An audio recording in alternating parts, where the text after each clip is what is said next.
السلام علیکم ورحمۃ اللہ وبرکاتہ۔ آسان قرآن کے اس پروگرام میں آپ کا استقبال ہے۔ آئیے سورۃ البقرہ کی اگلی آیات کا مطالعہ کریں۔ اعوذ باللہ من الشیطان الرجیم، بسم اللہ الرحمن الرحیم۔ والذین یتوفون منکم ویذرون ازواجا وصیۃ لازواجہم متاعا الی الحول غیر اخراج فإن خرجنا فلا جناح علیکم فیما فعلنا فی انفسہن من معروف واللہ عزیز حکیم۔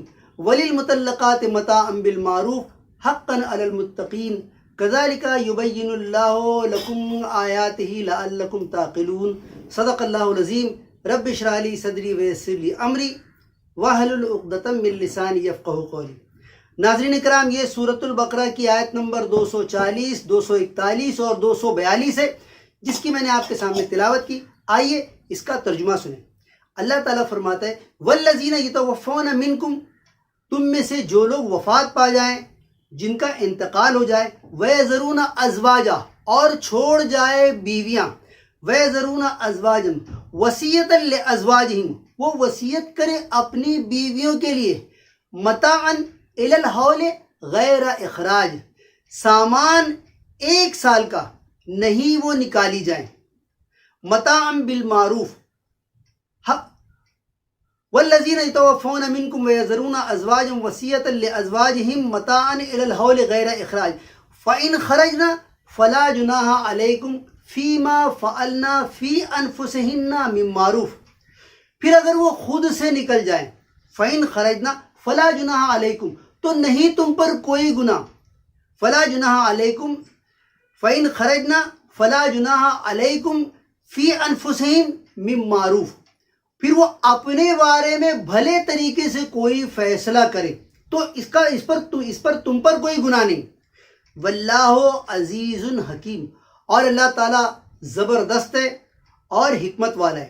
وللمطلقات متاعا بالمعروف، اسی طرح طلاق شدہ عورتوں کے لیے بھی سامان ہے، حقا علی المتقین، حق ہے متقیوں پر۔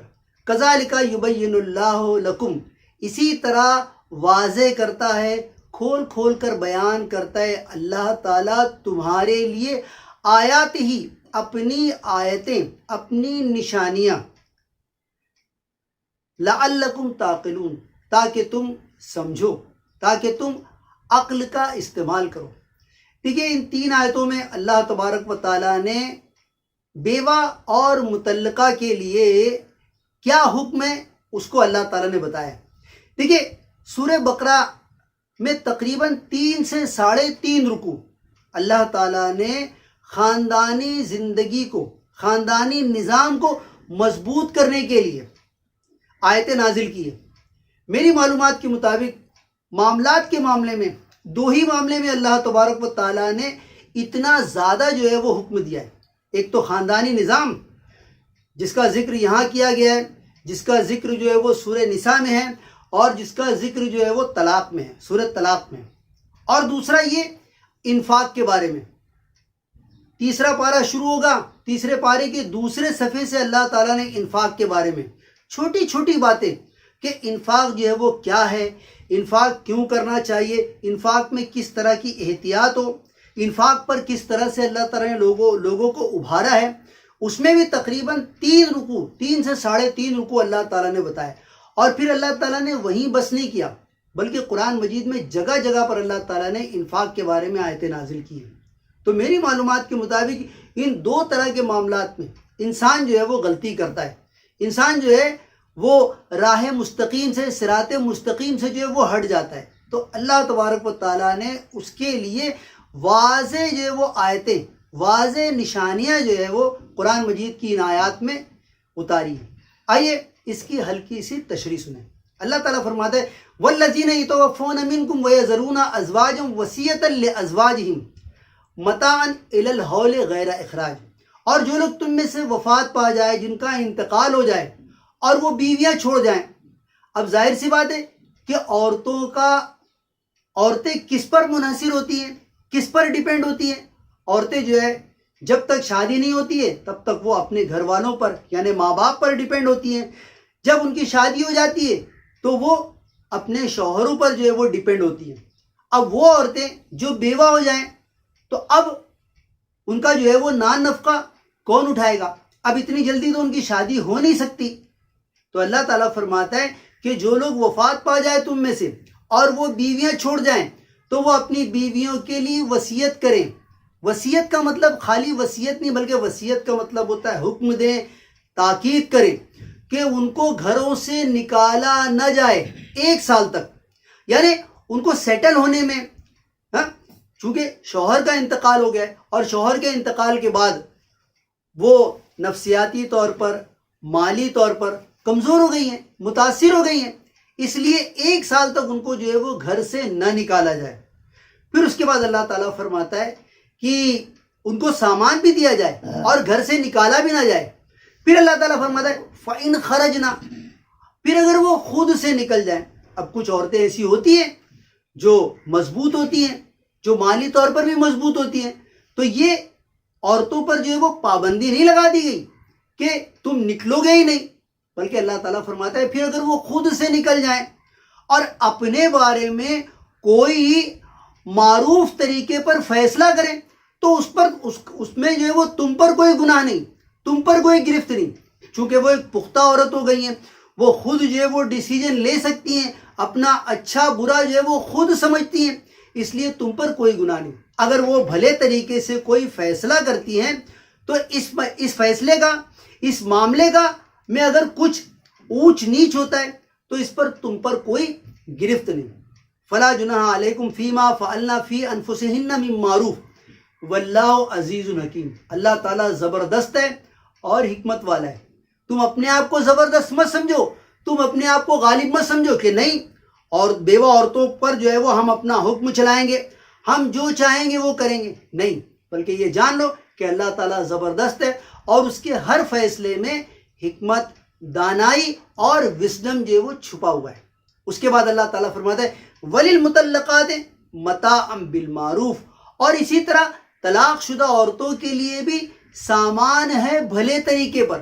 اب جن عورتوں کو طلاق دے دی گئی ہے، اب یہ نہ سمجھا جائے کہ وہ عورتیں جو ہے وہ اب ہماری دشمن ہو گئی ہیں اور دشمنی میں ہم نے طلاق دی ہے.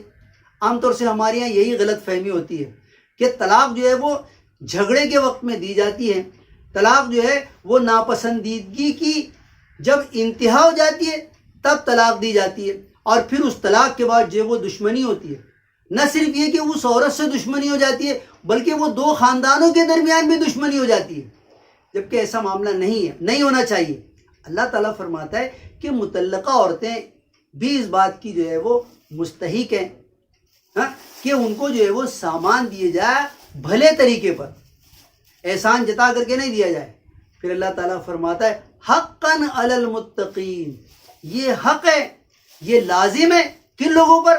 جو اللہ تعالیٰ کا تقوی اختیار کرتے ہیں، اللہ تعالیٰ سے ڈرتے ہوئے زندگی گزارنا چاہتے ہیں، یہ ان پر حق ہے. آخر میں اللہ تعالیٰ فرماتا ہے کذالک یبین اللہ لکم آیاتہ، اسی طرح اللہ تعالیٰ کھول کھول کر بیان کرتا ہے تمہارے لیے اپنی نشانیاں، اپنی آیتیں. دیکھیے یہ اللہ تعالیٰ کا کتنا بڑا احسان ہے کہ خاندانی زندگی میں جہاں جہاں ہم ڈگمگا سکتے تھے، جہاں ہم سیدھے راستے سے ہٹ سکتے تھے، وہاں اللہ تعالیٰ نے ہم کو جو ہے وہ رہنمائی کی. تو ہم کو کیا کرنا چاہیے؟ ہم کو جو ہے وہ اس رہنمائی کا بھرپور فائدہ اٹھانا چاہیے، بلکہ اللہ تعالیٰ کا شکر ادا کرنا چاہیے، ہے نا.